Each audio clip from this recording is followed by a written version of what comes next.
High case, இப்போ ஒரு முக்கியமான விஷயத்தை பற்றி பேச போகிறோம். கம்மிங் February மந்த் பார்த்தீங்கன்னா சாம்பியன்ஸ் ட்ராஃபி வரப்போகுது. ஸோ எல்லா டீமுமே அவங்க ஸ்குவாடை அனௌன்ஸ் பண்ணிட்டாங்க.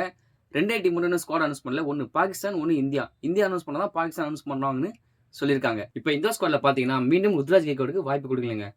எப்பவும் போல சுமன் கில்லுக்கு வாய்ப்பு கொடுத்துருக்காங்க. தென் ரோஹித் சர்மா பேக்கப்புக்கு யசஸ்வி ஜெய்ஸ்வால். மிடில் பார்த்தீங்கன்னா விராட் கோலி இந்த தடவை சிஎஸ்கேக்கு வாய்ப்பு கொடுத்துருக்காங்க. KL ராகுல் பேக்கப் விக்கெட் கீப்பருக்கு 2 நேம் சூஸ் பண்ணியிருக்காங்க. ஒன்று சஞ்சு சாம்சன், ரெண்டாவது ரிஷப் பண்ட். ஆனால் மெயின் ஸ்குவாட் பொறுத்த வரைக்கும் எப்பவுமே ரிஷப் பண்ட் தான் சூஸ் பண்ணுவாங்க. ஆல்ரவுண்டில் பார்த்தீங்கன்னா Hardik Pandya, Axar Patel and then wild fire Nitish Kumar Reddy choose பண்ணியிருக்காங்க. இந்த தடவை ரவீந்திர ஜடேஜாவை செலக்ட் பண்ணல.